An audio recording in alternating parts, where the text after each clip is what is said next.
Oke, Bang Tommy Triyunato sebagai praktisi hukum seperti apa nih melihat kasus yang sedang ramai ini mengenai suami dari artis Sandra Dewi menjadi tersangka dan ditahan kejaksaan kasus korupsi timah. Abang sendiri melihat dari sisi hukumnya seperti apa nih? Apakah Sandra Dewi ikut berpotensi menjadi tersangka atau seperti apa nih? Ya, kalau kita lihat dari proses hukum yang sekarang berjalan, tentunya Kejaksaan Agung ya khususnya di Pitsus ya, pidana khusus dan Pitsus ya.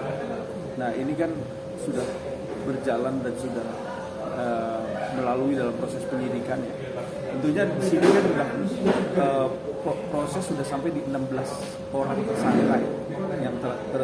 yang sudah ditahan itu adalah suami daripada Sandra Dewi. Nah kita lihat dari aliran dana ya, karena kan di sini menyangkut dengan undang-undang tipikor. Undang-undang tipikor kan masuk dalam undang-undang pidana pasal 2 ayat 1 dan pasal 3 dan juga pasal 18 undang-undang tipikor. Nah di sini kan kita melihat bahwa pasal ini cukup berat. Karena apa? Karena ini extraordinary crime, di mana kejahatan sangat luar biasa. Kenapa luar biasa? Karena merugikan negara yang fantastis tentunya, 271 triliun. Nah ini nilai segitu besarnya, ini kan sudah mengganggu kredibilitas keuangan ekonomi negara, di mana berdampak cukup menjadikan ini suatu menggoyahkan perekonomian juga di Indonesia ya khususnya. Dan tentunya di sini ada aktor intelektual. Siapa aktor intelektual? Aktor yang menggerakkan sebuah sistem ya, korporasi. Di sini ada korporasi di mana menggerakkan sistem. Sistem apa? Sistem korupsi yang luar biasa di sini. Kenapa saya bilang luar biasa? Karena sudah sistematis. Ya, sistematis mulai dari proses eksekusinya terhadap komoditi tersebut yang ada di dalam PT Timah, izin usaha pertambangan PT Timah. Ini sangat luar biasa. Tentunya Pitsus sendiri di sini mendalami apabila ada ya, apalagi ini menyangkut dengan istri seorang artis ya. Apabila nanti dibuktikan, dilihat aliran dananya ya kan, dan ternyata memang ada ya aset-aset yang dinikmati oleh istrinya, tentu istrinya juga ikut terlibat dalam hal ini. Nggak menutup kemungkinan, karena barang siapa yang menggunakan, ya, menguasai, memiliki hasil dari kejahatan, tentunya ini menjadi dampak yang cukup serius untuk dijadikan tersangka. Nah ini poin penting di sini, karena tidak menutup kemungkinan, ya, yang menerima manfaat terhadap bentuk kejahatan dan korupsi. Tentunya di sini sangat jelas, undang-undangnya pun jelas. Ya. Kejahatan yang sangat luar biasa ini perlu kita berantas. Berarti kalau istri sendiri apa mungkin pasalnya turut menikmati atau TPPU-nya kena? Karena mengingat si istrinya mempunyai berbagai usaha nih, artinya banyak dia buka usaha kuliner, terus ada perhiasan juga. Itu gimana Bang? Ya, tentunya pihak dari Kejaksaan Agung yakin pasti akan mendalami kasus ini, di mana mengembangkan dari sistem digital pertama, yang kedua PPATK. Tentunya PPATK sendiri nggak bertindak sendiri dan melibatkan bank-bank yang yang menjadikan fasilitas di dalam proses bisnis ataupun uang yang masuk. Tentunya di sini akan terlihat dari segi uang tersebut kemana larinya, berkembang kemana. Nah ini kan akan terlihat. Apabila ini memang terbukti, tidak menutup kemungkinan ini harus ditindak. Seperti itu. Oke, Bang, dalam hal ini kan si pelaku koruptor ini sudah ditahan, dijadikan tersangka. Aset-aset atau harta-harta yang sekarang dimiliki sudah ditutup, dibekukan atau seperti apa nih? Atau gimana? Kalau di dalam proses rekening, tentunya pasti akan dibekukan. Tapi kalau aset-aset seperti rumah, mobil, ataupun aset-aset yang sifatnya adalah barang-barang yang rumah atau mobil itu kan barang berharga tentunya, itu akan disita. Dan akan dilihat. Dan ini perlu dikembangkan lagi karena nilainya juga belum cukup mumpuni. 271 triliun tuh nilainya sangat fantastis.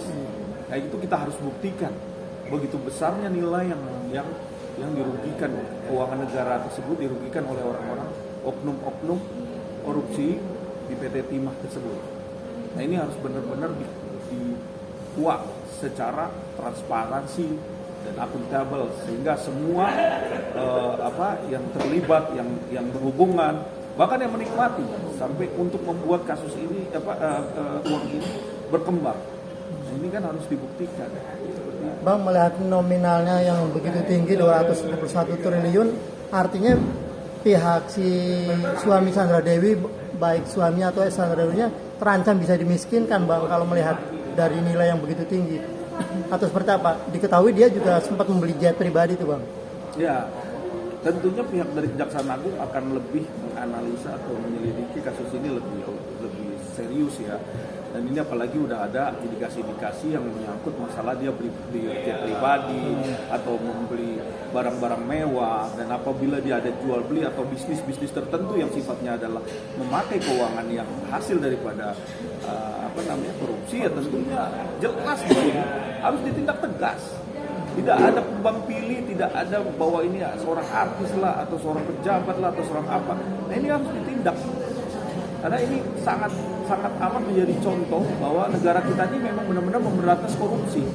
Artinya tidak ada yang namanya seorang yang memberikan suatu manfaat terhadap hasil dari kejahatan, tidak ada yang bisa hilang dalam posisi ini. Ya tentunya dari hasil dari kasus-kasus yang sudah berjalan, yang kita sudah lihat ya, seperti Rafael Alun dan semua keluarga-keluarga itu sekarang semua asetnya diambil semua oleh negara.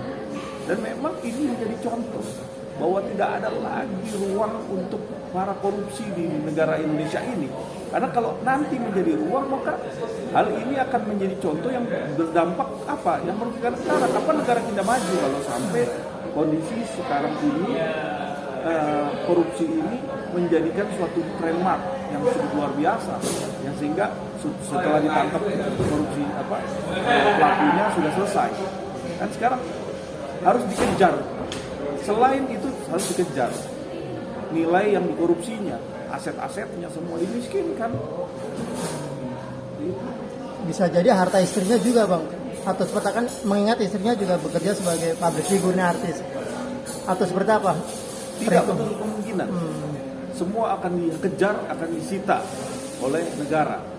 Tentunya Kejaksaan Agung pasti akan menyita itu. Karena Kejaksaan Agung akan melihat semua akan dia ambil aset.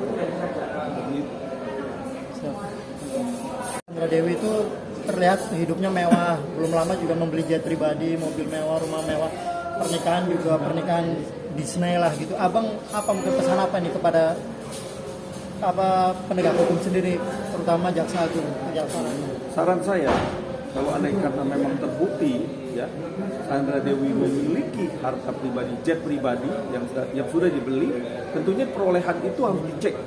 Yang pertama, yang kedua disita, ya disita jet pribadinya dan harta-harta yang lain yang belum disita, karena yang berkaitan ya tentang uang ini, aliran uang ini.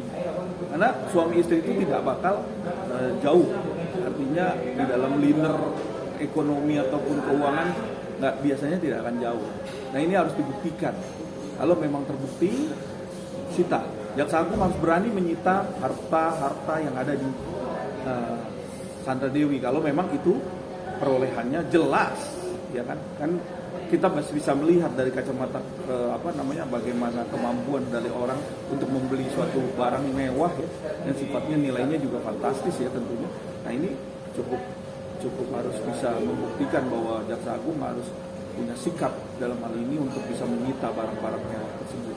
Kalau memang itu aliran dananya sudah yakin, dan memang kalau dia hidden atau dia lakukan dengan cara bayarnya cash atau bagaimana, nanti pihak kejaksaan akan mengkonfrontir bagaimana uang ini dari mana. Kan sangat simpel sebenarnya dengan mengkonfrontir itu.